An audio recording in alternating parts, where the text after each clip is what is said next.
In a world where most people watch movies and then forget about them, these brave heroes join forces to watch them again and then talk about them. Join them in their epic journey as they go back in time, a decade and beyond, to revisit and break down films from a vast array of genres. Do these movies hold up over time? Are they classics? Find out on Retro Movie Roundtable. Starring your hosts, Bryan Frye, Chad Robinson, Dustin Melbartis, Nathan Lutz, and Russell Guest. Coming now to headphones in your ears. Welcome all you lords, ladies, and knights of the Retro Movie Roundtable, the podcast where we watch movies and then talk about them. I'm your host, Chad Robinson, and joining me today is my good friend and co-host, Bryan Frye, back safely in his attic. How you doing, Bryan? I'm wonderful, Chad. How are you doing? Yeah, it's always good when the relatives have left. And today we have a returning guest back by popular demand from the Hackers podcast. If you haven't checked it out before, listen to him there, Andrew Neumann. So West Coast, Best Coast today. How you doing, Andrew? Doing quite well. Coming from my new location in Las Vegas. Ah, very good. Viva Las Vegas. So we're going to start with our warm-up questions, guys. Get us eased into this movie. We're going straight to the alien questions. If you were to dispose of a hostile alien creature, this might be relevant later. You turn to the camera. What's your one-liner? What are you saying to the audience? If you got beef, then bring the ruckus. Okay. Like it. I could not utter that one with a straight face. I can't get away with that, but maybe you can. Bryan, how about you? What are you saying? I think if I'm doing it exactly the same way Will Smith's doing it, I'd probably say something along the lines of, "You got knocked the out." Ah, so no one's saying you're one ugly mother. Got to get some Predator in here. I'm just going with a simple, you picked the wrong planet. Maybe throw in E.T. or something there. Andrew, what's the last movie you saw? Top Gun Maverick. Excellent. I've heard good things. Haven't gotten to it yet. Did you like it? It is awesome. It is a fun time. You can tell that they put a lot of work into the technical aspects of the movie to make it even better, from the aerial shots of the first Top Gun, and it's just a great movie. Like, it's one of those where I'm pretty sure that it's going to keep the popularity of this franchise going for a long, long time. Nice. I think you're the second or third guest that has been their most recent movie, so I've got to get on that. I've got to be able to talk to people about this. Bryan, what was the last movie you saw? I watched a pretty twisted thriller on Netflix called Nocturnal Animals. Don't know that one. Jake Gyllenhaal and Amy Adams. It's pretty dark. Pretty dark. All right. Did you like it? Probably would never watch it again, though. Not super high on the rewatchability. That's fair. Speaking of not super high on rewatchability, I watched The Black Phone with Ethan Hawke, and my expectations were way, way off on this movie. I thought it was more of an abduction type movie, and it's closer to like a Stephen King novel. So I may actually have to watch it again just to level set my expectations. I still don't know what to make of it right now. What platform is that on? Movie theater platform. Oh. Yeah. That's old school. Yeah.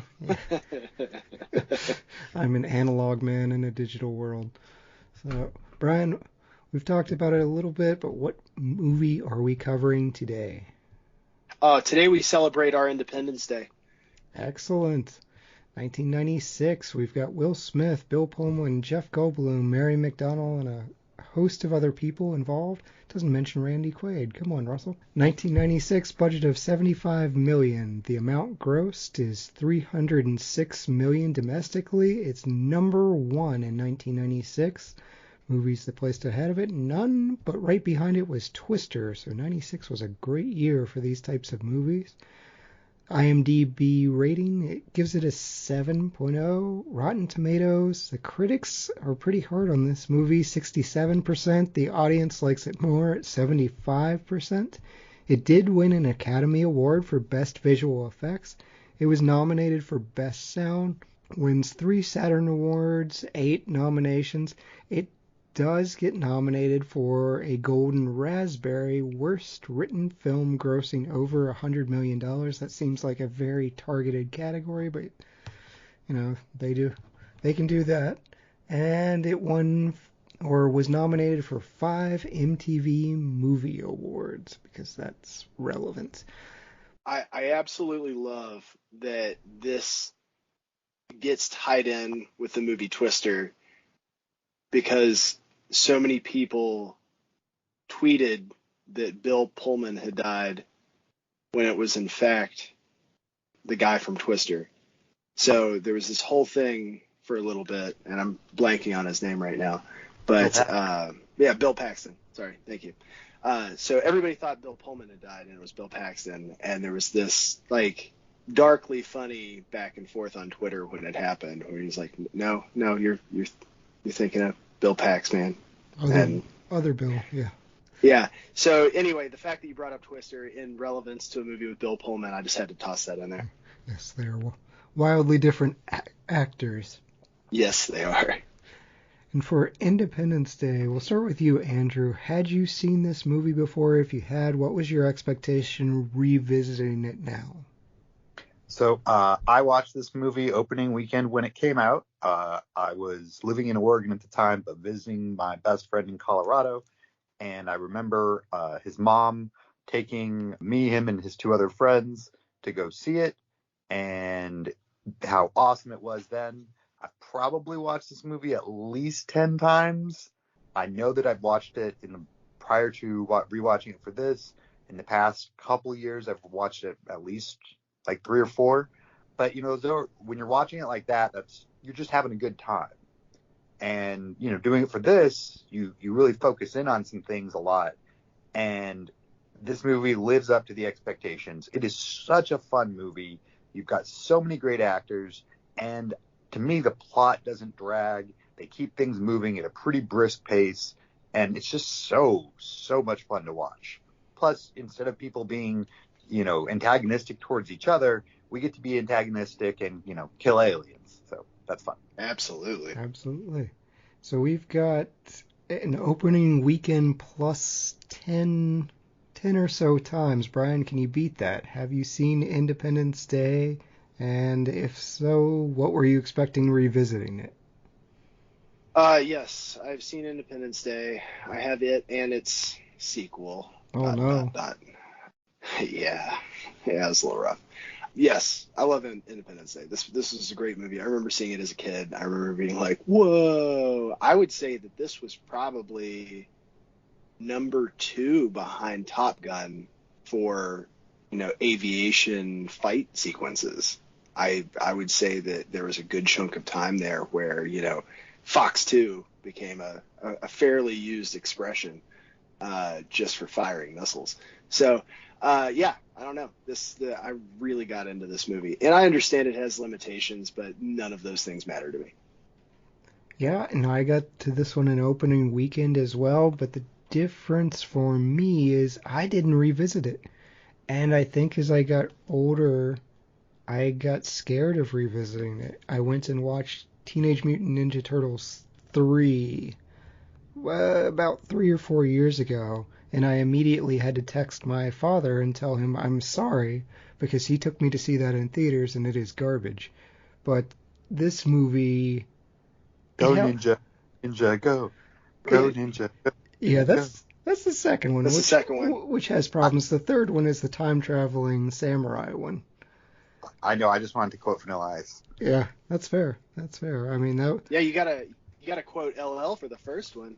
That was LL Cool J did this signature song for the first one. That was a good sign that it was going to take a bad turn when Vanilla Ice was introduced. But yeah, nevertheless, this movie, it held up. I was stunned that effects from '96 could hold up as well as they did.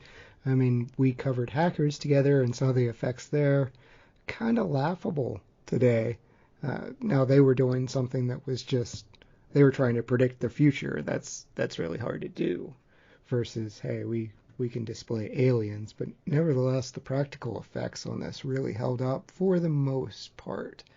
So I definitely enjoyed this, and I'm glad we're getting to do another holiday movie. Check out our Leprechaun movie for St. Patrick's Day and Valentine's Day if you're in the mood for some holiday podcast. In a few seconds, we are going to spoil this movie. If you haven't seen Independence Day, please, listening to all three of us, check it out. It's going to be worth your time.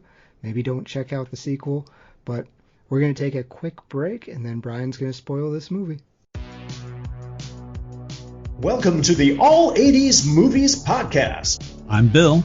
And I'm Jason. And this is the podcast where we talk about the blockbusters, the flops, and everything in between from one of the freshest decades for movies, the 1980s. So whether you're a brain, a jock, a valley girl, or a Jedi, we've got some 80s classics for you. Do these movies stand the test of time? Are we discovering something new? Is there an 80s movie we're finally watching for the first time? Join us each week as we dive into the cinematic nostalgia that inspired and influenced a generation. From the hits to the cult classics, we'll discuss our earliest memories, favorite scenes, fun facts, and our not-so-favorite movie moments, too. It's the All 80s Movies Podcast, now available on all major streaming platforms. Please subscribe and happy listening.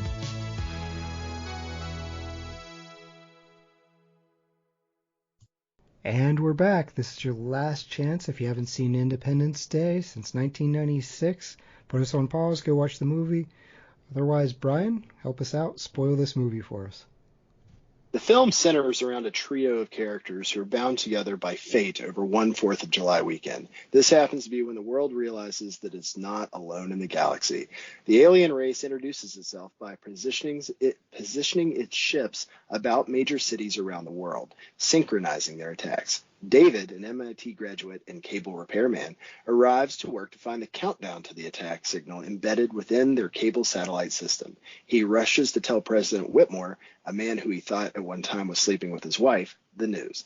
As David and the president hurriedly evacuate, several major cities are destroyed. The president then launches a counterattack, introducing pilot and space enthusiast Captain Stephen Hillard, a Marine pilot. His unit is all but wiped out as he manages to bring down the single alien craft hailing him. He recovers the alien from the downed craft and is picked up by an unlikely crop duster and his family as they are fleeing from the danger. He reports that he saw a base nearby, and that base being Area 51, all the main characters unite in the same location. From there, they learn of the aliens' plans for Earth and hatch a daring plan full of airplanes, spaceships, and a nasty computer virus, thanks hackers, to take down the alien invaders. All of this was made possible by a very rousing speech by the president. It was really mostly the speech that did it. It's true. An improv speech at that. Like, I love the fact that the extras weren't supposed to cheer and applaud, but they did so anyways, because Bill Pullman is a good actor. Dude, the one guy who gives him the super enthusiastic salute. I just... Like that's oh man, I love it. Seriously, it's top 5 best movie speeches of all time, and I know everyone would probably just slaughter me for that. I don't even care. I love the Independence Day president's speech. I'm not going to critique you for that. I think it's awesome, especially since I think this will be our Independence Day was improv. Andrew, our director here, his name is Dean Devlin. He said a lot of the alien movies were too small scale for him. They were landing in cornfields, in the middle of Iowa, Nebraska, some of the flyover states. It just didn't seem like it was going to be a huge invasion scale, and that's what he was shooting for here. Do you like the grander scale? Do you like the world truly being threatened, as opposed to Stranger Things, where small town in Indiana? Well, I think that part of the beauty of this movie is that they give us a little bit of both, right? Because they tell us, and we learn that he's not crazy. He has been probed, that aliens had landed here beforehand, so that they've sent out scouts to scout the area before coming in for the invasion. Do I like that getting to that stage? Yeah, I think that it's, like Starship Troopers. Short answer, yes, I love the scale of the movie. I think that makes it, a lot of fun. And I think that it's the type of movie where it would even be better if it was done nowadays as like a, 10-part Netflix series, where instead of being like 2 hours, they could have made it 10 hours. I think that would be even better for 10 hours. Okay. All right. I could see that. You could kind of flip back and forth between the countries and how they're dealing with it before they're all united together. I still think it's interesting because they showed Israeli soldiers. This movie wound up being banned in Lebanon. Apparently, there's a ban if you show Israel in any form of positive light. So Lebanon did not get to this movie due to pressure from Hezbollah. I think it's funny too, because I feel like they made a really nice little nod there to be like, look, they're fighting alongside each other because, we've got bigger problems than, earthly squabbles. Right. Yeah. That's one of the parts of the movie I like. No one's checking credentials when the mothership arrives on the horizon. I think there's people on this planet that might be like, I'll give the aliens a try. Yeah, I don't. We saw that though. I appreciated that in this movie because you're right. That's exactly what would happen. All the ones that gathered on top of that New York skyscraper with the signs and everything saying "Beam me up" and everything else, and then they get obliterated. Fantastic. This is so cool. The aliens are clearly not here for a good time. They're here for an invasion. So, Bryan, what did you think of this it's almost more of a War of the Worlds style than it is of Close Encounters? Oh, give me this 100% of the time. Don't get me wrong. 85% of the movie Signs was awesome. So, yes. I don't mind the suspense version of it, but, dude, all of the aerial fight scenes from this were amazing. I could not get enough of it. When I was rewatching it, I even rewound it and watched just the president kicking butt at the end of it. So I'm all for it. Yeah, I think as a kid was just stuck with me, and this was in so many of the advertisements and so many of the trailers that they were trying to get it to stick with you. When the White House gets blown up, man, that is an image that just gets burned into your retinas. It's something powerful to see that symbol of your country just obliterated. Did you feel the same way in Live Free or Die Hard? No. No, I did not. Okay, so the Capitol can blow up, just not the White House. Yeah. Okay. Yeah, the White House being blown up by a mothership, it's a bad target, to be perfectly honest. That's just a symbolic victory right there. Right. It's already been burned. It was burned in 1812. There's your history lesson, folks. Well, the War of 1812, it might have been a different year. But, yeah, the miniatures here, they're using a lot of practical effects, and I think we've said the same thing for Jurassic Park, which is probably going to come up in this movie again. For some of the quotes, they're using a lot of practical effects. They're using models. Andrew, you mentioned if they made it nowadays, my fear is it would be a CGI fest. I haven't seen Independence Day Resurgence. Bryan, it sounds like you did. Is that the route they went? Was it a CGI fest? It's definitely utilized. I didn't find it bad because of the CGI, though. It was just bad because it was bad.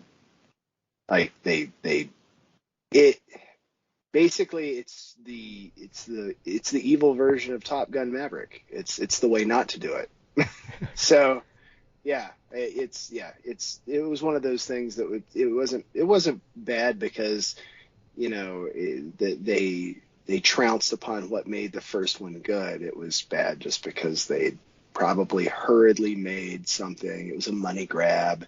The plot was loose. They couldn't get everybody back for it. It just wasn't a good film.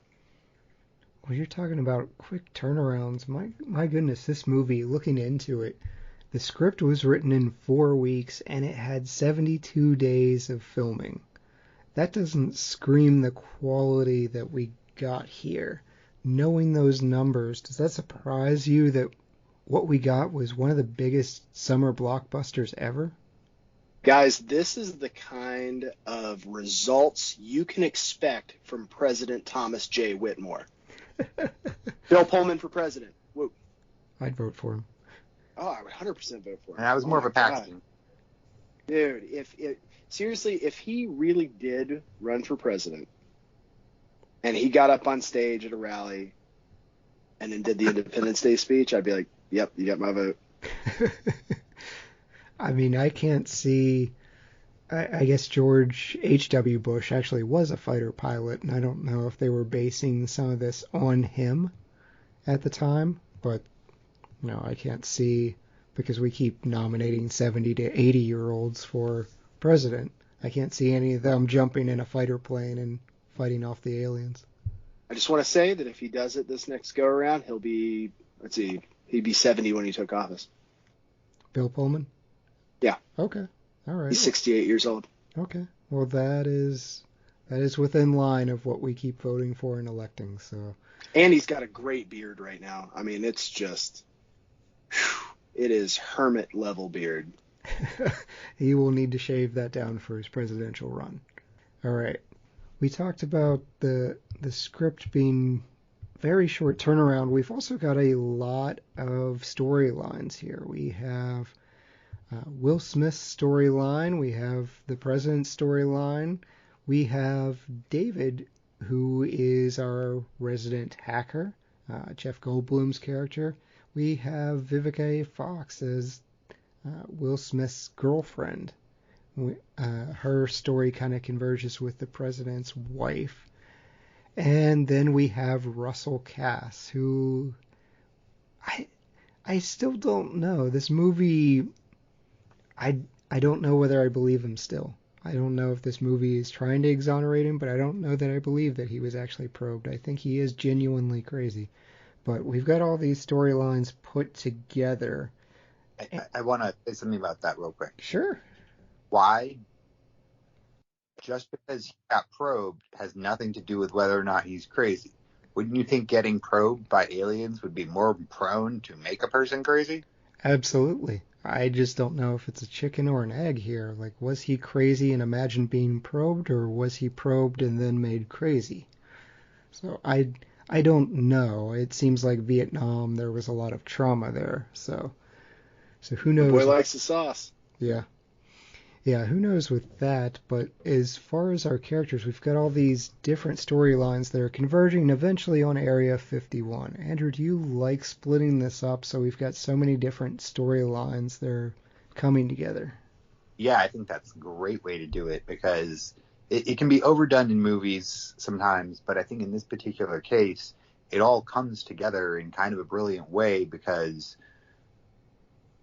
these are, that's what's going to happen when you start having all of the major population centers of the planet decimated very quickly. The next thing that's going to happen is the people who are surviving are going to converge together, right? So you are going to get people from all these different places, and it makes sense that how they all come together. Like Will Smith's a trained pilot. He knows what a base looks like, so he knows there's one there. He's not coming there for any other reason other than he knows there's a base nearby. That's it. And he's got an alien. It happens to be the right one, but it all falls together very nicely in that way. But it didn't feel contrived. Does that make sense? Yeah, I mean, you're essentially quoting from World War Z of how population centers will flock to certain locations in a disaster. If you haven't read that book, check it out. Max Brooks is great. Bryan, how about you? Are these multiple storylines? Was there anyone that didn't really work for you, or are you enjoying all of them? The only thing I didn't like about the multiple storylines was trying to write a synopsis for this podcast for them. I was like, gosh, I didn't even mention that. And I did mention that. And it's like everything is, of a partial importance to the whole. And then, the cool thing about movies like this is where you have so many different plot lines and so many different stories that, in the end, it has to, you have to use words like fate to explain it, because without any one of them, none of this would have happened. And we mentioned earlier, this brings into the conspiracy theory of Area 51. And this movie had the military's full support until that little detail came up. And when they found out they were going to be doing Area 51, the military pulled out. They pulled their support. So this is not getting the Top Gun treatment. Although the extras in the squad room with Will Smith, they actually are Marine Corps fighter pilots. But yeah, the military said, you're doing the conspiracy stuff, we're out. So that's unfortunate. Couldn't they have called it Area 52 or something and just moved on? Totally not Area 51, yes. Yeah. We'll call it Space 3. Considering this past year, or past year and a half, the government came out and said, like, hey, we've got all of these unidentified flying aircraft that we can't explain, and there's a lot of them. It's like, maybe there's some truth here. Yeah, the truth is out there for you guys. Doodly. Some of the UFO sightings were actually from this movie, though. That's the welcome wagon that they created, the helicopters. They put a bunch of flashing lights on it, and so I guess they didn't really make it known in Orange County, but there were 150 calls, I think, for this unidentified flying object that was just flashing lights all over the place, and it was their helicopter. So excellent. So there's at least 150 sightings of some of our issues. This cast, man, there's too many to get through. Even in our top billing, we were leaving out Randy Quaid, who shouldn't be left out. He had at all. He had a fun storyline. He had the big redemption arc. Will Smith, I thought of this movie as a Will Smith vehicle. I guess from growing up, that was who I knew. That was who I could identify. But going back, I'm like, this is more of a Bill Pullman vehicle. But Will Smith was almost not used.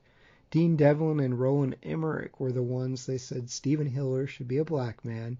And they were met with resistance and racism because they said we want Will Smith. We want Stephen Hiller to be black, and we specifically want Will Smith. And there was a lot of studio pushback because they said he's a comedy actor. But eventually they got what they wanted, and this pretty much launched Will Smith's career into the stratosphere. So what does this movie look like without Will Smith? Was he a driving force for you guys like he was for me to go see this? Not only is he a driving force, but I think we'll get to this later, but I think that he is one of the most important people in the movie. I don't think that you get anywhere the same quality of movie if you don't have an actor that's on his level with that type of star quality. And I think there were only so many of those in 1995 or whenever they filmed it. And I think that the whoever the studio execs were that didn't want Will Smith should pretty much immediately lose their jobs. Agreed. I agree with that too. That's right on. So you're not looking for 96 Sam O'Neill or passed on Steph Curry? Maybe you don't keep your job anymore. You want to pass on Will Smith? Maybe you don't keep your job anymore. Yeah. Truth. Yeah, we all make mistakes, but Will Smith does crush it here. We almost got his real life wife in this movie. She wasn't his wife at his time, but Jada Pinkett Smith, she turned down the role that eventually went to Vivica A. Fox. I think it's interesting because I don't know that Jada was in a ton at that time. Like she was in Demon Knight, Tales from the Crypt, but I don't know what else she would have been in. I don't know that one would have changed the tone of this one too much. Yeah, I'm not saying Vivica A. Fox has the most compelling story arc or anything like that, but I mean, everybody in this movie is fairly cemented in said role. I'm not saying Jada would have done a bad job or anything. It just, I don't know. I have a hard time seeing anybody else in these roles. Well, could you see Chandler Bing himself, Matthew Perry? He was offered the role of Jimmy Raven Wilder. He's Will Smith's friend and compatriot.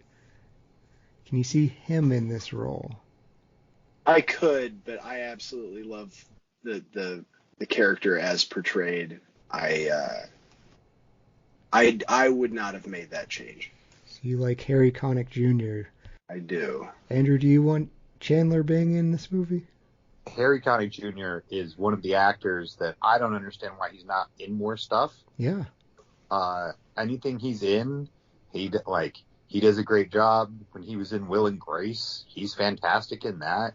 He's just got this, like, I know that, like, he's a handsome dude, but he's a goofy looking handsome dude. His face is a little weird and somehow it freaking works for him. And I feel like that's part of his charm, is that he's like, I know that as goofy as I look, I shouldn't be here, but I am, so I'm going to have a great attitude about it.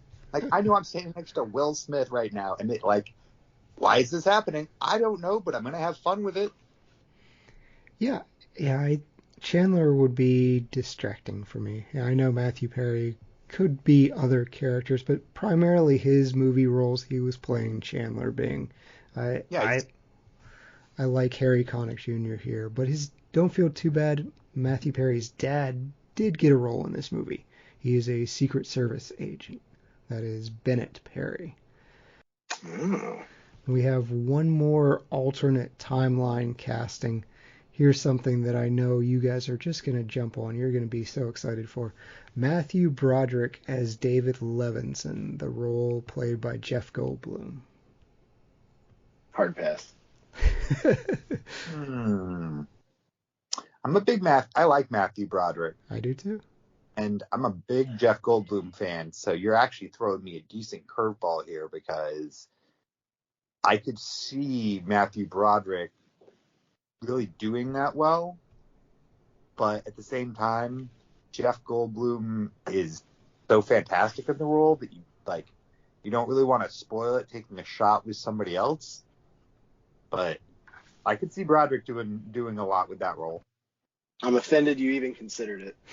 Oh, it is such a different tone that Jeff Goldblum would bring versus Matthew Broderick. I mean, it would be a different movie. I would wonder how Judd Hirsch would play it. That was going to be my next question, was are we keeping Judd Hirsch as his dad? Because I'm finding Judd Hirsch being Goldblum's father to be very believable. Yes. Judd being Matthew Broderick's father, I'm finding a little bit less believable by about 6 months.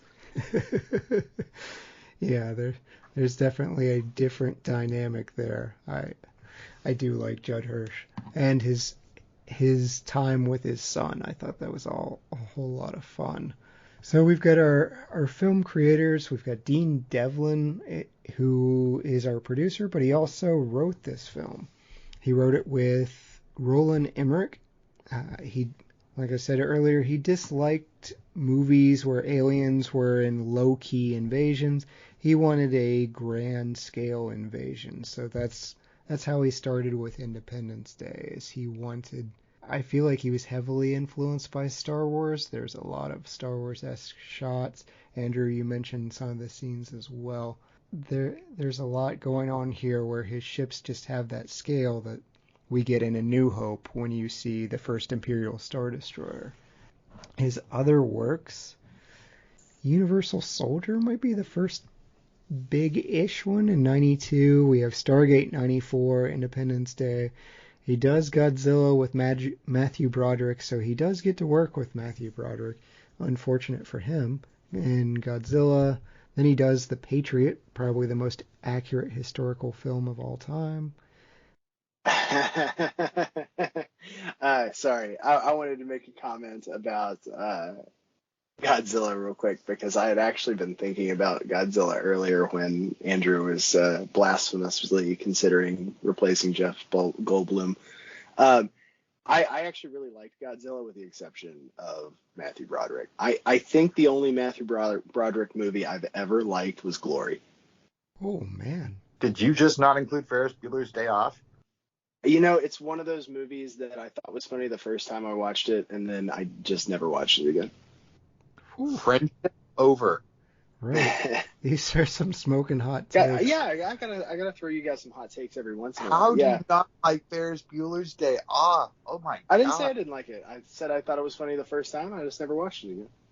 Oh, dude. That's the opposite of saying I don't like it. You need to rewatch that. It's an amazing.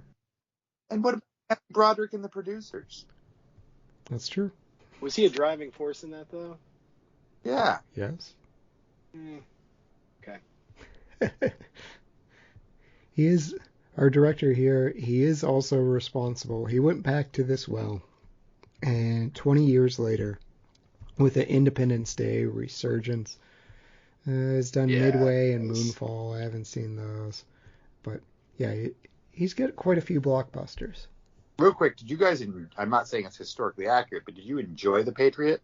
Yeah, I did. I really did. I was hoping we wouldn't come back around to that, but no, yeah, coming back around to that.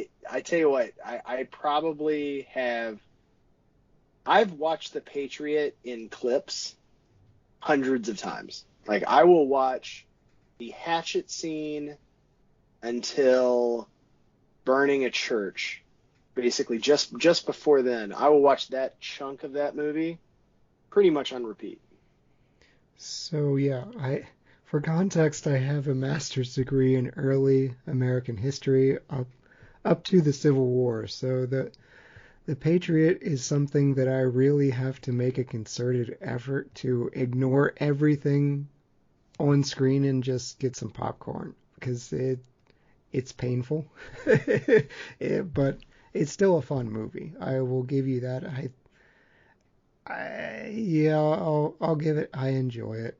I don't have a master's degree in history, and the first time I saw it, I was like, oh man, this has got to tick a lot of people off. One of my professors hated it so much, they screened it for us and just spent the entire time berating this movie of how it was the worst thing to happen to cinema.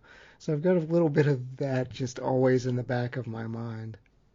I heard there was actually a fairly large uproar about it in England. Yeah, it doesn't surprise me. From the descendants of Bannister Tarleton, who just has a villainous name. I mean, come on. It's true. It's true. You can't name your kid Bannister Tarleton and expect good things. Like, that dude's he's gonna kill some people. Swing and a miss. I'm assuming, Andrew, the Patriot is your bailiwick. You are going to bat for it. I think it's a fun movie. I think that, like what Frye was saying, some of the scenes being so rewatchable over and over. I love the quote, "Aim small, miss small." Yep. Yeah. So there's a lot of good fun things there. Obviously, if you're trying to get historical accuracy from Hollywood, well, kind of like barking up the wrong tree. I feel like Mel Brooks did a great job of nailing the history of the world. Nothing? Yes. All right. I don't know that I had to lock down my quote for the end of the show. I just got inspiration. I had to lock it down immediately, so I was focused. All right. Apologize. Yeah, that's fine. But rest assured, to our studio audience that doesn't exist, I have a quote for the end of the movie. Very good. Very good. So we've talked about Will Smith a little bit, of how he was a surprise inclusion. Like I said, I didn't remember this movie as well as I thought I did. I expected to be introduced to Will Smith a lot sooner than what we were introduced to him. I think this movie now is more of a Bill Pullman vehicle. even though it did launch Will Smith's career, we don't see Will Smith for almost 25 minutes of this movie. But then when he gets on board, we have some, Beggar's Canyon type Star Wars moments. We've got the Grand Canyon, or is it the Grand Canyon? Because he's in Arizona. Or is it just a I always canyon? assumed it was Grand Canyon because their fight was over L.A. and then they bugged out east, so that would take them, Vegas, Grand Canyon, the direction. Correct. Yeah. Now they got there pretty quick. I know they're in fighter planes, but Andrew, you were saying about the Grand Canyon Area 51 detour. Yeah, I always took that's where that was, and I think that when it comes to filming aerial battles, directors have clearly recognized that the western half of the United States, particularly that, California, Nevada, Arizona, New Mexico area, is just phenomenal and makes for just better cinematography. Like, I don't need my aerial battles taking place over Florida. You know what I mean? Like, it's not going to look as visually awesome as it being under this big sky out in the desert. I would love an aerial battle over Disney World, though. Like, that would be awesome. Did it surprise you guys, Andrew? I know you said you go back to this movie a lot, but does it surprise you when you think of this movie, you probably think Will Smith, that he's omitted from this movie for the first quarter of it? I don't think that bugs me.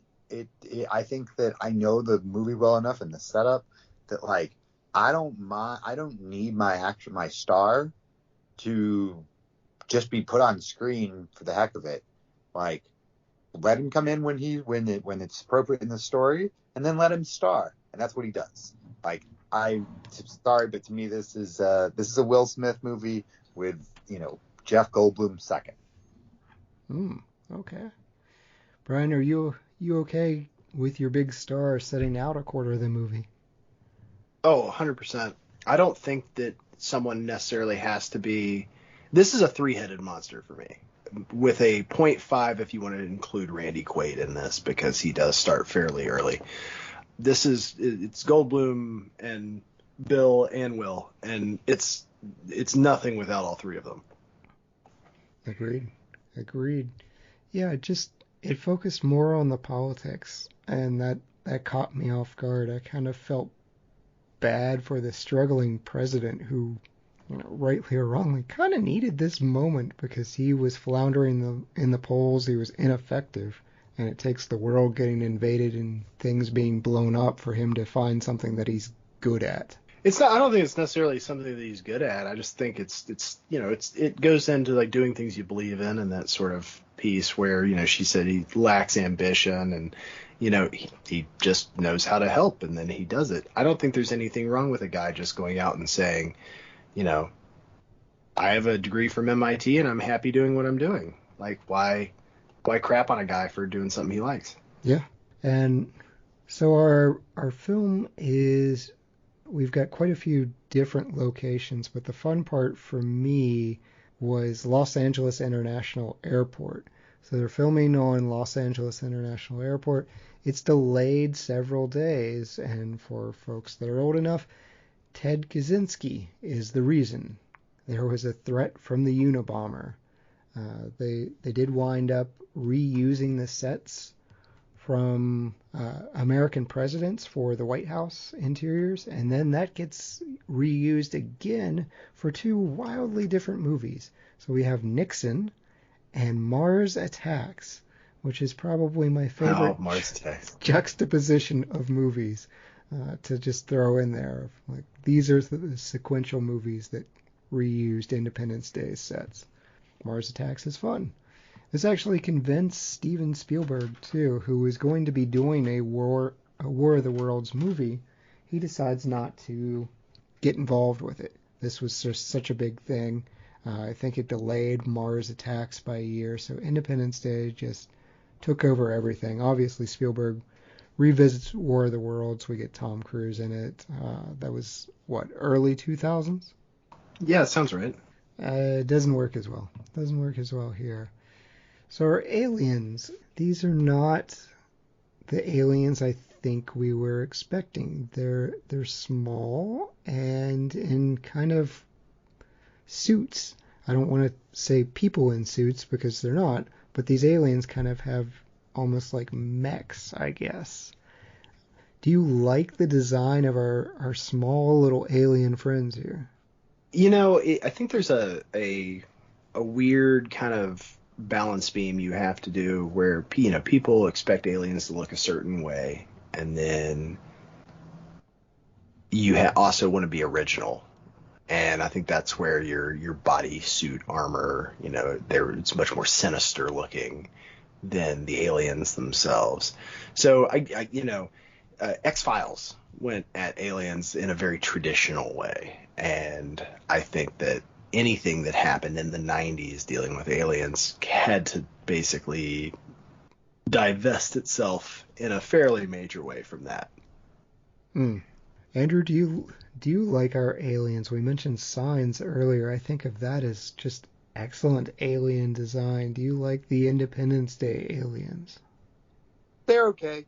It's probably the least important part of the movie in the sense that, like, all that really mattered was that the aliens didn't look stupid. Like, if, you can't flub that way. But in terms of, like, when I'm talking, if I were to talk about this movie, that would be one of the last things I would bring up. It's not why I watch this movie. Like, I would say the only real cool part with the aliens is when when he's got his his tentacle around the one scientist guy, and so he's massaging his vocal cord to speak through him. Was that Brent Spiner? That was Mr. Data, right? Oh yeah. Data plays the doctor. Yeah. In Area 51. Oh, I did not know that. Oh. Yeah, it's Data. Poor Brent Spiner. Dude, That looks like Data. He rolls up in this movie, and I'm like, this is probably the genesis of where I started thinking all you need in the world is to be on like one sci-fi thing and then just ride the paycheck from Comic-Cons the rest of your life. But there are people now that put this to shame, because I was like, so Data's got Data and he has Independence Day now. I was like, this guy is set.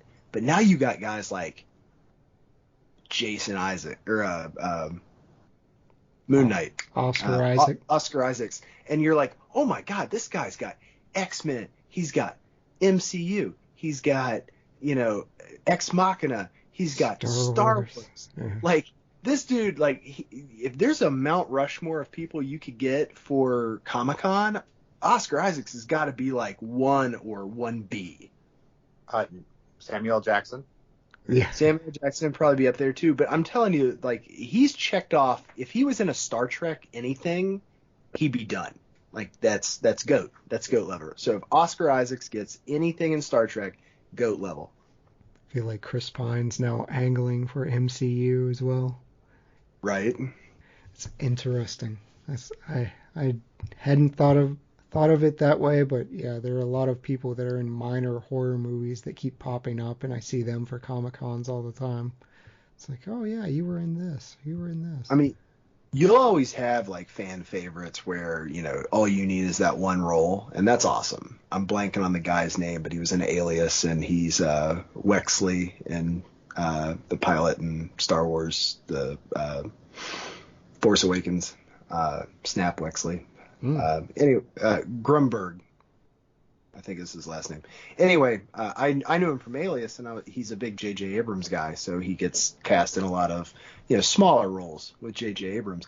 And I'm like, dude, you are getting that paycheck. Like, he's just one of those guys that I would expect to see at a Comic-Con, because you did it. You're in a Star Wars movie. You have a named pilot in a Star Wars movie. It doesn't matter anything else you do the rest of your life. You are a named pilot. feel like Porkins is probably not doing very well. Stay on target. Yeah. What is on that real quick? So the actor, I'm blanking on his name, but it's when Pullman asks, he goes, "Is that glass bulletproof?" And he goes, "No, sir." And then he starts shooting at the alien. The guy, he's one of the lead actors. You're talking about Baldwin, Adam Baldwin. Yeah. Yeah. Oh, love that guy. And I feel like Firefly, man. He's set for life too. He's got Independence Day Firefly. I feel like he's like one of the ultimate Comic-Con guys. Yeah, 100%. And we talk about like ultimate Comic-Con guys because you don't see these guys getting a ton of work. That's where I think his name's Greg Grunberg, where he and guys like Adam Baldwin come in because, they're, B-level actors, and that's not a knock on them at all because I actually love both of them. But they've always got that paycheck. They could do nothing else the rest of their life but show up at Comic-Cons, and they're set. And I envy that. I like as a giant nerd for comic books, science fiction, fantasy, all the things. Do you have any idea how awesome it would be for that kind of financial security that not only do you get to be in something that thousands upon thousands of people want to see you show up in person to basically a Halloween event? Yeah. Like, that's amazing. That's the life. That is the life right there. Plus, both those guys' ability to get laid by girls in costumes through the roof. Oh, 100%. And you know what? I bet they're both happily married. And I'm like, dude. Back to our movie. So one of the fun facts for our aliens, they're slimy in appearance. They're smaller. They just weren't going for what we would traditionally think as an alien, but they covered the costumes in KY jelly to make them slimy. And they had a lot of problems in the Arizona sun, the desert sun, filming a lot of this. And so these aliens had to be covered in like gallons of KY jelly, which had to be a super awkward purchase for everyone involved there. I don't know, maybe California. I don't know, man. It's Hollywood. Yeah, they see California. That's probably like a Thursday. Gallons of KY, sure, why not? Right. How are you going to have fights in a pool filled with KY if you don't buy it by the gallon? Exactly. Yeah, I'm thinking that's like it. I want to come up with something clever like Thirsty Thursday, but there's got to be a bar or something in LA that this is just like a Wednesday for them. That's true. You guys are the heathens out on the West Coast. We don't know anything about that in Pittsburgh, mostly because it's raining all the time. The jelly would just wash off. Special effects and lighting. This movie, at the time, it may still hold it. I didn't check because I'm incredibly lazy. It holds the record for most miniature model work in one film. I really feel like that's part of the reason it holds up still. It wasn't relying on 90s computer technology to try and generate something like this. Do you guys like the miniature work? Oh, it's wonderful. I don't think that's how they did it. I don't give things always that type of thought. It makes a lot of sense, and I think you're right. I think that's why it does hold up. Because, watching that on a nice, new TV, it holds up. It looks like it was made 5 years ago. Yeah. I think that's one of the things. Yeah, the technology wasn't there, but really benefited the original Star Wars. Is a lot of the Industrial Light and Magic crew, they're building these large-scale miniatures. And so even with this film, there's a fun scene where a bus gets tossed. And the director's commentary, he says, yeah, we literally just kicked a model bus and watched it kind of fly off. So their White House, which was the centerpiece of all of this, it was built at 1/12 scale, so it's a pretty large model, and they had 9 cameras filming the explosions at various speeds. There was one that was 12 times faster than normal. Then they played it all back at a normal speed, and it makes the explosion seem larger and slower on film. The Area 51 craft, I actually thought this might be something that wasn't a practical effect. They built the full model. It was 65 feet wide. So the spaceship that they had in Area 51, that was the real deal. I'm continuously amazed by. I was talking to my wife the other day about how much fun it must be to be a sound engineer for movies. The guys that hear a branch crack and they say, "Oh, that was a really good noise. I need to record that." Just that level of intensity in your work. I love that about film. Like I'm going to call it over the top. It's probably just what the job requires, but when I hear about some of the stuff that they do for effects and whatnot, like that's inspiring what people go through. Like just like even the scene where the flames are creeping around the side of the Capitol, like that was awesome. That was like awesome effect. And that could have taken a week to do. You know what I mean? It's fascinating watching those because I watched something on the Mortal Kombat sound effects. Like, we needed to make the sound of a kidney exploding. I was like, well, what the heck? And they filled this bucket with Jello and some other substance and took a plunger and was squishing it down to make that sound. Just like, how do you come up with this? Exactly, but I mean, it sounds fun though, right? Like I want to do that. Yeah. Like I don't know anything about it. I have no idea what goes into it, but man, I'm game. Like let's throw 250 water balloons filled with shaving cream with different amounts in each to try to get one sound for 1/10 of a second in the film. Yeah. Like that's legit, man. Yeah, and a lot of the futuristic computers, but this is fun for me, they were built in the 50s. They're showing the supercomputers of the 50s and these just giant screens and all these buttons as this is the best our government has. This is the future, and in fact, it was 40 years ago. So you can fool the general public by making a computer really big. Indeed. And Bryan, you were mentioning sound. So they're having fun with this movie.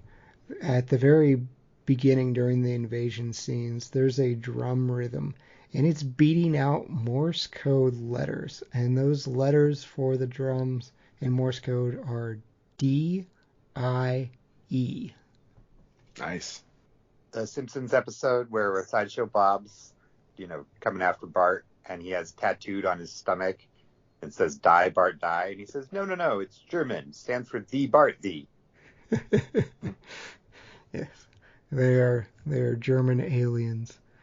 Yeah, this score actually won a Grammy, so it's one of the rare movies to have won a Grammy but not be nominated for an Academy Award. We also had an interesting score change. Tears for Fears was almost in this movie. It was going to play during the same scene that REM's It's the End of the World as We Know It. They changed at the last minute to REM. Do you guys want Tears for Fears or do you want REM? Nope, REM. I don't know. Everybody Wants to Rule the World would be pretty epic, right? All right, so you want an epic Tears for Fears, Andrew? I just think they're a little underrated in my book. I like REM a lot. I'm just saying I could see it going both directions. How about that? That's fair.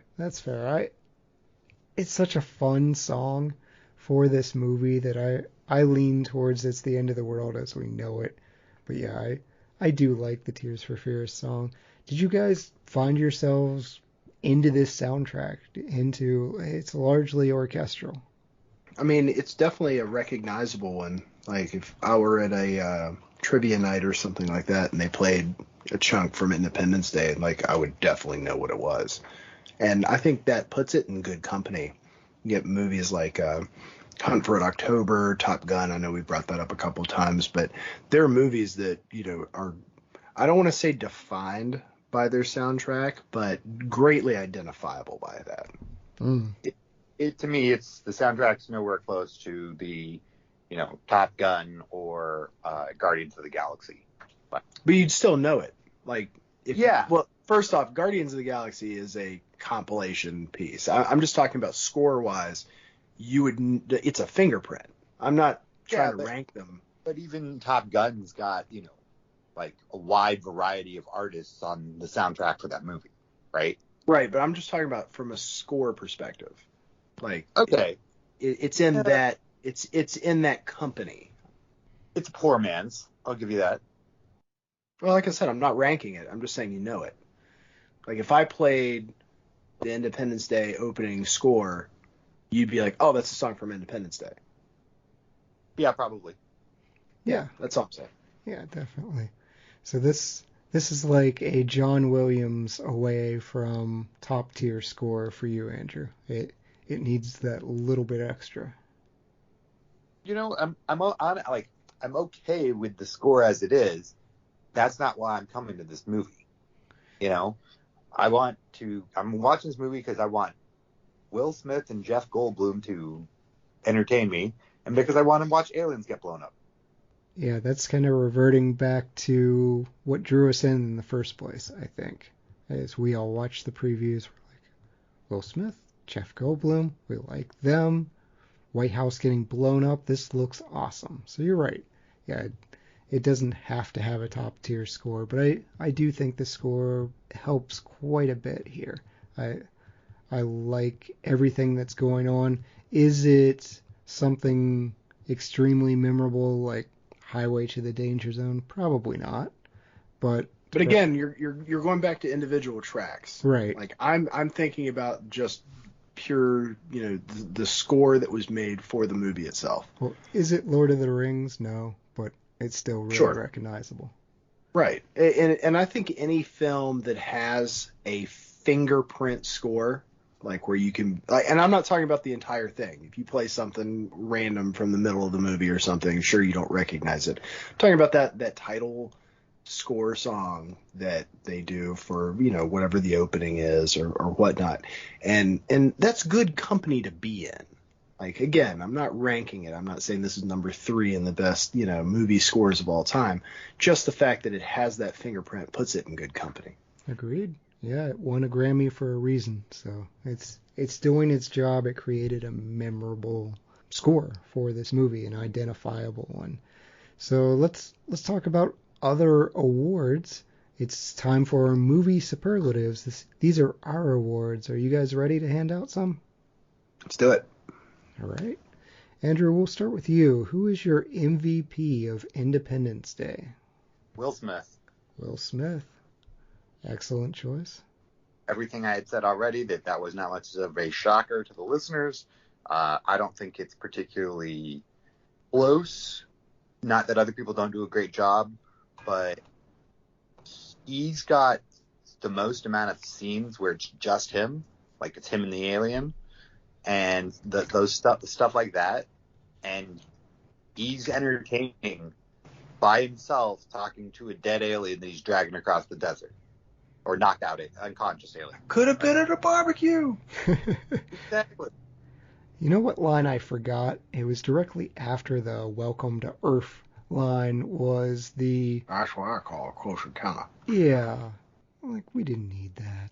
He does have great speeches to the aliens, but yes, we get it. Aliens, close encounter. It's one of those things. It's like, really, this movie? You could do better. But maybe they can't. No, I actually enjoyed that. Oh, okay. All right. Hey, come on, this is a movie greatly defined by one-liners. That's true. I mean, It really hung its hat on its one-liners. Welcome to Earth was enough. That's all I'm saying. We didn't need that second part. I had forgotten it happened. Bryan, who is your MVP? I'm giving this one to Bill Pullman. I think everybody probably tipped their hat a little bit early on this one, but this movie really introduced me to Bill Pullman. I think I had seen Spaceballs beforehand, but I can't swear to it. And then he followed this movie up with one of my absolute favorite movies of all time in Lost Highway. So I've got to go Bill Pullman on this. Bill Pullman for president. Okay, all right. And I am going to complete the three-headed monster, as you called it, Bryan. I'm going with Jeff Goldblum as David Levinson. We didn't plan this. There's no cahooting. No. Zero cahooting in this. Are you kidding me? Audience. planning for a podcast? No. Right. This is building the plane while flying it. But yeah, I thought Jeff Goldblum stole the show. Will Smith was called Mr. Charisma by the crew, but I actually thought Goldblum had the most charisma of all the actors and actresses, and there's some huge names here. So I loved his performance, loved everything about it. And here's the thing. I would never knock either of you for those picks. Oh, yeah. Like, that's why it's truly a three-headed monster on this, because I think it's just whoever you like the best in this, or, for, whatever your reasons are, none of these are wrong answers. Yeah, the coding nerd saves the world. I kind of like that. So. And he's got that snark. I love his Independence Day / Jurassic Park snark. That is what makes Jeff Goldblum Jeff Goldblum. Yes. When you're needed and nobody can dismiss you because you've got the only skills that'll save them. Yeah, that's a great time to be snarky. They can't do anything about it. As Bill Pullman's face was just like, I hate this guy. Right. Andrew, who is your best supporting actor? A long list to pick from. Judd Hirsch. Excellent pick, Julius Levinson. He brings so much to the table of playing off of Jeff Goldblum, and the tension that's going on in the room, and particularly the scene where he's like, you knew back then, and he's like, let me tell you, there've never been any aliens. It's actually that's James Rebhorn's best line in it too. It's like, that's not entirely accurate. And he's like, which part? Bryan, who is your best supporting actor? I went with Randy Quaid on this one. Just because, and again, I almost said four-headed monster for this movie. He's not supporting, in my opinion. I almost said four-headed monster in terms of main characters, because I really do think he deserves that. But I also couldn't exactly put Jeff Goldblum or Will Smith as a supporting actor, because neither of them are. So I do think that Randy Quaid was kind of tossed into this to be that wild card fourth person where, the other three were the focus, and that he does have a part to play, and that's the reason he was so prevalent. So I felt more secure saying Randy Quaid as supporting. Best supporting. All right. Yeah, I'm glad he gets his mention. He gets his vengeance, and he has that great redemption of, hello, boys, I'm back. So getting to be the hero at the end when everyone's just written him off. Exactly. He's got an awesome part, and he plays it really well. And he's got my favorite quote. Yeah, I'm sure we'll get to it in a second, and I'm sure I will probably have to censor part of it. But no. Oh, good. It's not that one. I'm agreeing with Andrew, though. I like Judd Hirsch. I think he's one of the funniest parts of the movies, and the threat of the end of the world really doesn't break his admittedly slow stride. Like, he's slowly puttering along in this car, driving towards the White House, and I liked him so much I was tempted to give him MVP. He was just that entertaining for me. So that dynamic with Jeff Goldblum is just amazing, and that's part of the reason I have trouble thinking of Matthew Broderick in that role. I need both of those personalities kind of bickering back and forth. All right, hidden gems. Andrew, who's our hidden gem here? This is one of the tougher things, but I think I'm going to go with Adam Baldwin. Okay. I enjoy the time he's got on screen when he's in Chuck.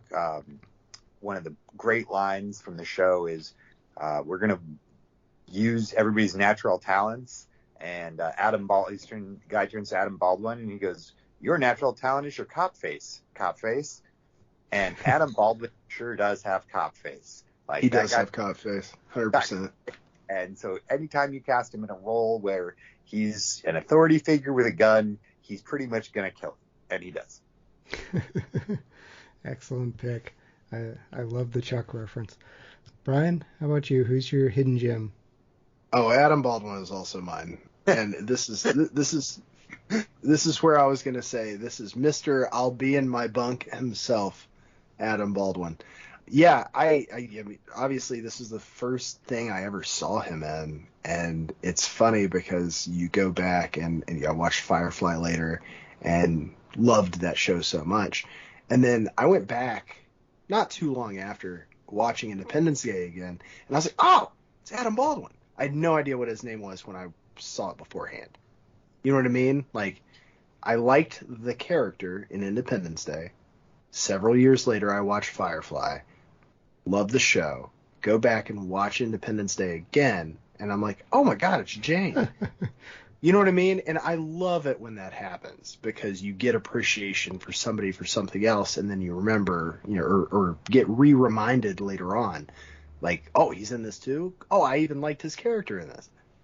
Yeah. But Andrew's 100% correct. He's just stewing, just exuding cop face. Yeah, that's how I get with a lot of these movies that I haven't watched in years and years. As I've gotten older, I'm like, oh, now I know actors' names instead of, haha, neat aliens and things blowing up, and oh yeah, Will Smith. So now it's, hey, dude from Spaceballs, dude from Chuck. Yeah. So it's always fun making those connections, and I feel like this is the most accolades that Adam Baldwin has gotten in a while, so 2 for 3. I went with Harry Connick Jr. I really like. Yeah, that's a good put. Yeah, that's a good pick too. He was in consideration for him. Yeah. I mean, that's. But isn't that what's fun about this movie? Like, I feel like this movie is about as free from wrong answers as you could possibly have. Yeah, give it a chance. The next I mean, one Russell's not on, so I mean, with us, maybe. That is true. Yeah. I want to say on that I feel like we should give a shout out to Vivica A. Fox. The scene with her and the president, the first lady, when she's like, "Oh, I'm a dancer," and she goes, Ballet? "Oh, ballet," and she goes, "No, exotic." Like, Yes, that scene that was fantastic, and I just want to make sure that we mention that scene because it just truly is. It's one of those scenes that you can't remove from the movie. Like, you need that little bit of that, like that exchange. That's part of what keeps the fact that we're watching a movie about the world potentially getting destroyed light enough that you're not sad. Listen, I can't believe we haven't mentioned him yet, but we have really overlooked probably one of the most compelling characters of this entire movie, and that's Boomer the dog. Yeah, you know what? Revisiting this, it's like, oh goodness, did the dog die? And there's actually a website out there that's called doesthedogdie.com that will pre-screen a movie and tell you if an animal is injured. I am really, really happy you brought that up because that's information I need. I've never forgiven my wife for Marley and Me. Yeah, understandable. And hold that grudge. Yeah, I actually might die. I might be on my deathbed and be like, I still don't forgive you. That's fair. Not a John Wick fan. Yeah. Oh, dude, No. See, at least in John Wick, you get an hour and a half of this man killing people for his dog, because that's legit. Like, I understand that sort of anger. Yeah, it's justified. Don't kill John Wick's dog. But like The Patriot, I might start the movie at like 23 minutes. Yeah. Basically, I start the movie at John Leguizamo beating that kid's ass. Yeah. So I had to get my Top Gun-y reference here. I mean, it's the closest thing to Top Gun here. We've got Goose and Maverick. We've got Wilder and Hiller here. So recast. This is where maybe we start getting some wrong answers. Andrew, you want to try first? See if you get a wrong answer? No, let you guys go first. I kind of want to hear what you guys are going to say. All right, chicken. Brian, yeah. Who's your wrong answer? I mean, I have a weird thing where I've never liked Mary McDonnell. That's the president's wife. I felt like she looked a lot older than him in this film, where they're only 2 years apart. I went Annette Bening. I feel like she's fairly regal as well. I don't know what it was with Mary McDonnell, but I think she just made the point of like the austere mother, and I just didn't really fasten onto that well. Yeah, she's very prim and proper in this movie. She's a very formal lady, I guess.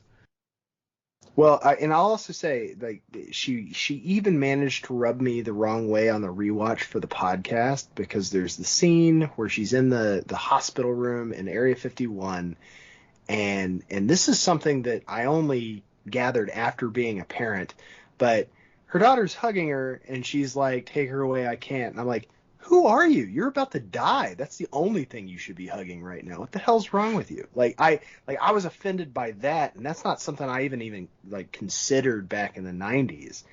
And I was like, gosh, I need to let this go. I assume it was "Don't let my child see me die," because he later tells her, "Yeah, your mommy went to sleep." But that was my only thought. It was a weird way of saying it, though. Yeah. I sure that makes more sense, but I'm just saying, like, my first toe dip into it, seeing it from that arc, I was like, nah. Oh yeah. I mean, same with Randy Quaid. One of the last things he says is, "Tell my children I love them very much," which is cool. Yeah. For me, I'm a little afraid because this was your Best Supporting, but I think I'm gonna recast Randy Quaid's Russell Cass. I kind of want Gary Busey here, because I just feel like Gary Busey is far more off his rocker, and that's sort of how I want this part to be played. I feel like you just picked a different slice from the same apple. That's fair. So I'm fine with that. All right, Andrew, who have you got? Okay. You know how with the Departed, there was a spot where Leo wanted to play the Matt Damon role, and Matt Damon wanted to play the Leo role, and I think Scorsese was like, "Screw that, do what I tell you and play the roles I want." What I would do is something similar, is I would switch Pullman with Paxton, but have it be put Pullman in Twister, and Paxton as president in this. I think that would be fantastic. That's interesting. Okay. I think they're both still really successful movies, so no harm, no foul there. I got to think about that. Yeah, I mean, it's an interesting idea, because it's not that I can't see. I think Bill Paxton does give a bit more of a roughneck air than Pullman. Yeah. So the whole Twister piece, I don't know. That could be completely colored by the fact that I saw them in those roles first. So I don't know. That's an interesting intellectual. I figured if I just started out by saying, let's change somebody out for Bill Pullman, Frye might shoot me. So I was like, I gotta be part of this. I love both Bills. One of the happiest things that I had ever seen come from a death was the whole the Storm Chaser cars after Bill Paxton's death. The thing in the So that's awesome. That's what I like to see. So no, I was totally into Paxton and his roles, and both Pullman and Paxton have they had important roles in Wyatt Earp lore too. So I'm all game for both of them. I just want to point out how many movies that came out this year have rewatchability. The weekend before, I believe it was the weekend before Twister came out, because I saw that opening weekend. I went. It was my girlfriend at the time. The weekend before, we saw Mission Impossible. Oh yeah, the first one is my favorite too. You've never seen me very upset. Yeah. And Happy Gilmore about in '96. Good old Kittredge. Oh, and let's not forget Showgirls. Rewatchability. That movie definitely has it. Yeah, we probably should forget it. I mean, this was Hackers year, so you're not going to get. I mean, Hackers, Desperado, Crimson Tide, Broken. Yeah, you're Heat. Oh my God, Heat. Seven, Quick and the Dead, Johnny Mnemonic. I'm tossing that one in just to anger people. Action. All right, so good year for movies, but I mean, it's Usual Suspects. Goldeneye was out this year. I mean, it's it's good. Yeah, reminiscing. Yes. it was a very good year. Amazing year. Empire Records was out that year. All right, I got to circle back to our actual awards instead of awarding 1996 the best cinematic year in history. But yes, best shot. Oh, I thought this was 95. I'm sorry, everything I just listed was 95. I am keeping that because it's funnier that way. For you to just be wrong for like 2 straight minutes. All right, Andrew, best shot. I think that the White House blowing up is probably the pretty easy winner overall. Like, we've already talked about it, and I mean, it's one of the most famous scenes in movie history. Oh yeah, yeah. They clearly spent extra time with 9 separate cameras on it, just trying to get it. How quick did this movie shot? 72 days? Yeah. Yep. 72 days. It's not even 3 months. Dang. No, I mean there's a lot of post work and model work, but yeah, that's a really quick turnaround to get the quality of this movie. When I hear 72 days, I would think, oh, that's going to suck. Or that it's not an action movie. Right. Yeah, that's what you make a Paranormal Activity on. 72 days, maybe less than that. You don't make a $100 million plus action movie for this. You can make a Katherine Heigl comedy movie. You shouldn't. No, you it could. should never be made. Yeah. Never. If there's an actress that I would just be like, maybe Amy Schumer's worse, but like Katherine Heigl is in like the bottom 5 of like, I'll just hard pass on a movie because her name's attached to it. Well, lucky for you, she has pretty much blacklisted herself. Nobody likes working with her anymore. Apparently going after Seth Rogen is a really bad idea. So, nobody likes her, no one wants to play with her, no one wants to pay her. Oh, good. Yes. I tell you what, Chad, I'm totally fine with you keeping that, but I'm super happy to gush over 1996 movies because it's got a bunch I really love too. No, you missed your shot. Okay. But you can have this best shot. What is your best shot, Bryan? I liked I actually mentioned it already, but it's when the fire is just basically caressing the Capitol building. Like, that was such a good freaking shot. Yeah. Yeah, I did really like that. And I was going to say, I would either say that or the alien weapon closing its doors, like slightly out of focus with the focus on the downed Statue of Liberty over a destroyed New York. That was also very good.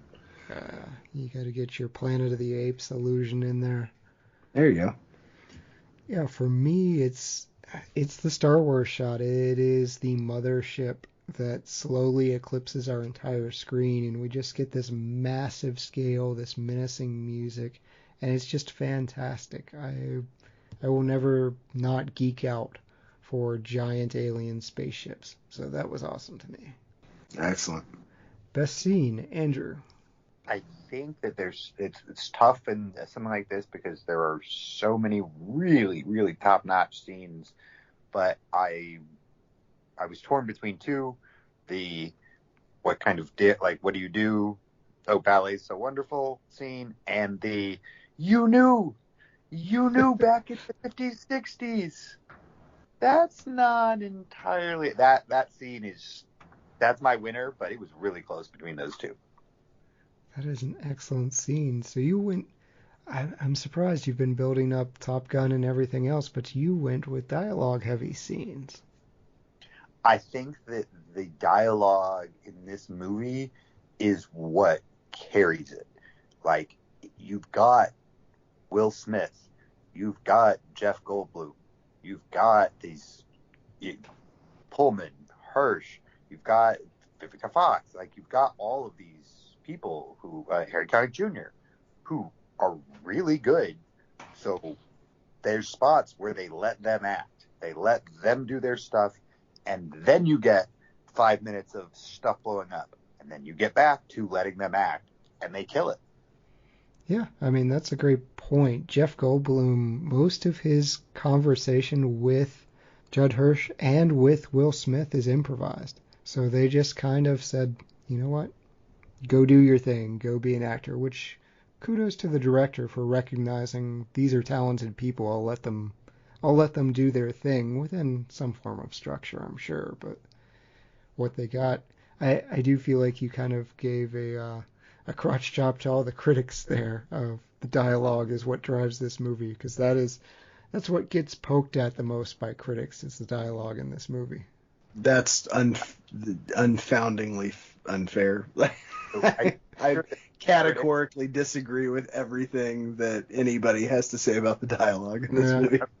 See, the problem is that most people aren't actually witty enough in their real life to make that many one-liners. But Frye and I typically can have a whole conversation where it's just zinging one-liners back and forth. So to me, the dialogue is a lot more realistic because a lot of times that's how people talk. Yeah. You know, they're making zings. You know, they're having fun, and that's how most of the dialogue in this is. Like, there's the tension between Goldblum and Pullman.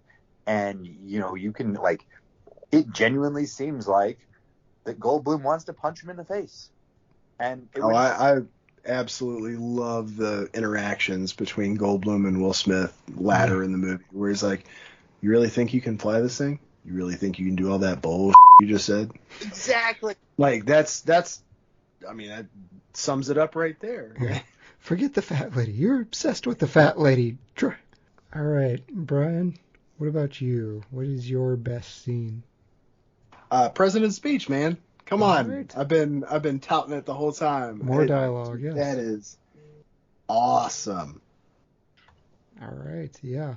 Yeah, I mean, it's hard to top a scene where your extras weren't told to cheer and applaud, but were moved to their feet in cheering from an actor. So kudos to Bill Pullman for pulling that off, and kudos to the writers for an inspiring speech. For me, I went with action. I went with the Grand Canyon race. I think that's just thrilling. It gets me on the edge of my seat. It's kind of an homage to the Death Star trench run, but you know what? That's fine. I'm fine with them saying, hey, this is really good, so we're going to do it in a slightly different manner. As long as you do it really well and it's fun, I'm down for it. So everything was done really, really well. Will Smith gets some great lines, and it's just all of the fighting scenes. I was sitting there thinking, Andrew, you said it earlier about Top Gun. This is amazing for the dogfighting scenes. So I like all the action in this movie. I completely agree. There's rewatching this movie with this type of intent is definitely in my top 10 favorite movies of all time. Wow, high praise. Okay. There's a lot going on in this movie, but I'm going to zero in on best wardrobe or makeup moment. Andrew, what is your best wardrobe or makeup moment?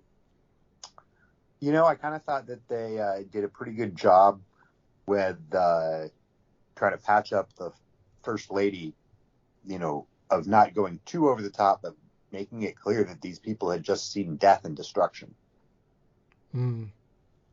Yeah, that's a good choice. Bryan, what about you? What's your best wardrobe or makeup moment? I like hungover David. Just that wife beater with the plaid shirt, and like he's a clean guy. You know, he doesn't smoke, doesn't drink or anything, but how they made him look kind of like sweaty and angry, and that part where he figures it out, I loved that look. Like, that was really well put together.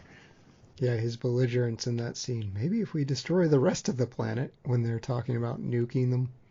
Right. Yeah, that's good.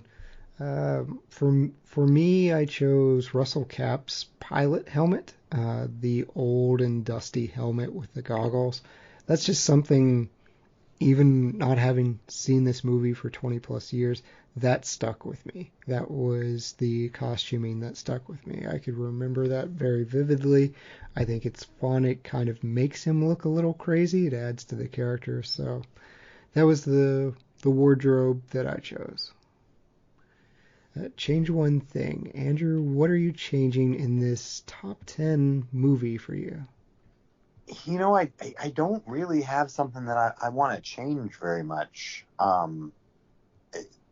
There's nothing I really want to change. I'm like, this is a fun movie. It's supposed to be fun. I don't want to watch Schindler's. Like, I like Schindler's List, but I don't want to rewatch it every year. This is a movie I'll rewatch every year around the 4th of July. I'm not saying it's the best movie of all time, but is it a great movie for what it is? Yeah, I don't want to have anything to change. Okay, all right. Push. And that's a push. Bryan? Mine actually piggybacks on something Andrew said earlier, which I abundantly agree with.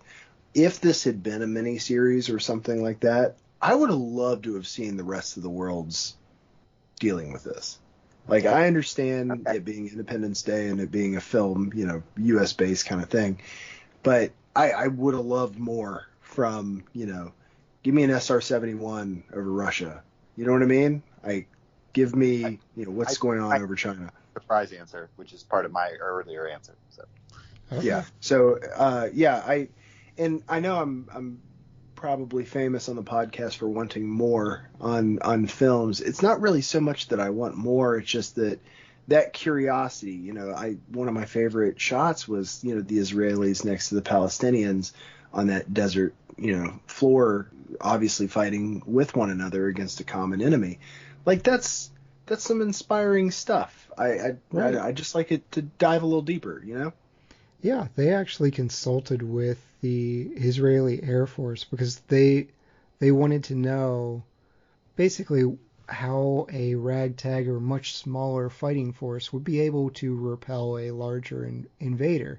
And that's a lot of what the Israeli Air Force is used to and trained for, so they had to talk to them a lot.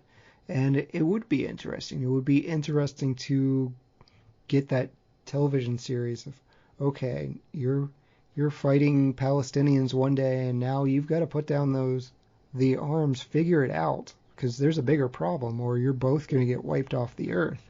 I agree. I want that. So you guys pitch that to Netflix. It'll get 3 seasons like everything else and get canceled. But yeah, pitch that to Netflix. Thanks for calling Netflix your green lit. Yep. I like that a lot. My change one thing is a lot smaller scale. The daughter at the end saying Happy 4th of July, Daddy, is super hokey and contrived for me. This girl's mom just died. A ton of the human race has been eliminated. It's not the time for that. So get that line out of there. And we talked about, hey, if this movie were made closer today, what else would be changed? I think putting some female pilots in the end. The president actually says gentlemen to all the pilots, and it made me realize, all the pilots are men. So maybe stick a female pilot in there or two, just to show that it's really we're all in. It's everybody. It's not just fighting age men. Oh, you're so zeroing in on the wrong part of that statement, though, when he says, gentlemen, plow the lane. That was sick. Oh, my God. That's part of the thing. Like when they just start just drilling ships out of the way. That was awesome. Yes, it was. Yes, everything about that was awesome. So we talked about this movie is highly quotable. It's got a lot of one-liners, but Andrew, what is your best quote? Got mentioned earlier when Will Smith says that he was supposed to be at a barbecue. Oh, sorry about that. I could have been at a barbecue. The sheer rage at that line is just fantastic. And I get it. The thing is, I felt that. Even as a kid, I felt that. Like, oh man, a barbecue? And that's one of those lines where I've quoted that before, where you're doing something and you're with a group of people and something stupid happens and it's going to take hours, and you just turn and go, I could have been at a barbecue. And everybody just starts cracking up because they get it. They're like, oh, yeah, you sucks your time is being wasted like this, you know? I put it in the same tier as I wasn't even supposed to be here today. Yeah. Clerks. Excellent. Bryan, what is your best quote? I use this quote constantly when volunteering for everything I ever do. So this literally might be my top quote in a movie of all time just based on reusage. Wow. And that's, I fly, I'm pilot.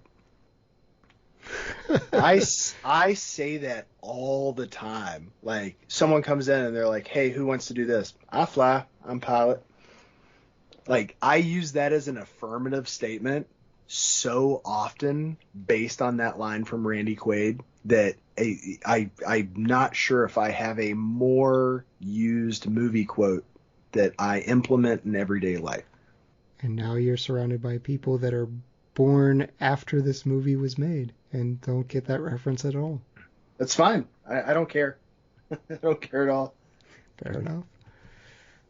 And my best quote, Julius is praying and there's a relieved military officer. He says, I'm not Jewish. And Julius responds, ha, nobody's perfect. It's just such a great one-liner. Everything Julius says. John Lennon, smart man, shot in the back, very sad. And I would be remiss if I didn't mention Jeff Goldblum got his Jurassic Park line in here. So as they're backing out of the ship, the alien mothership, he does the same line as Jurassic Park with must go faster, must go faster. So a little bit of kudos for him for sneaking that line in. That is good. All right. We have come to our rating and recommendations. So I think this is going to go pretty well. I don't think we're going to get many surprises. But on a 0 to 5 star scale, half-star intervals, Andrew, what are you giving 96's Independence Day? I'm going to give it a 5 out of 5. It holds up. I really went into this with a pretty critical lens with a movie that I watched, in the past couple of years, twice at least. And, oh my gosh, it was just so much fun. It's like, think about the number. We haven't even hit half the one-liners from the movie. Oh, no way. We're working on it, though. It's a 5 out of 5 for me. And one of the things that I think is so great that the movie starts with is Randy Quaid's piloting drunk and does the wrong field. Yeah, but he can still fly. That's talent. That's such a weird thing. Sure? That at the beginning of this movie, to kick off a movie about the Earth getting attacked by aliens, it seems like such an inconsequential thing, and yet it ends up, because his role at the end, it all ties together in a really fun way. Total 5 out of 5. Excellent. When he's flipping switches, he's like, missile arm. He's like, turns it off, and he's like, picked a hell of a day to quit drinking. All right, Bryan, I know you're not going to use our half-star interval, so 0 to 5. What are you giving Independence Day? This has been an excellent year for film, especially for the podcast. We've really knocked a few out of the park. I'm giving this one 4 stars. I understand it has faults. I'm not going to, put it on a pedestal or anything. But this is one of the most rewatchable movies that we have ever reviewed. So what I would urge our audience to consider when, if you're one of the folks who doesn't think too highly of this movie, just from a standpoint of, how the Academy rates things. Think about just from an entertainment, the idea is entertaining people. This is a really, really entertaining movie. And I think it deserves respect for being that entertainment quality. Yeah, I think this is one of the best popcorn films of all time. Yes. I'm going to come in between you guys. I went with 4.5. Some of the dialogue is a little bit hokey, and the unnecessary storylines. There's the teenagers of you don't want to die a virgin, and honestly, the Vivica Fox storyline didn't work very well for me. I think it's what keeps it out of the Jurassic Park 5-star action type movies. But I'm thrilled we revisited this film. I was scared of it. I was scared that it would take away something that I loved as a child. So 4.5. Absolutely agree with both of you guys. Everything you said. This is wonderful. Ignore all the critics with the stick up their bums. This is a fun movie. Go see it. Brent, you want to help us pick a movie for next time? Let's do it. So we've had our action film, but what about the second action film? You can never have enough, right?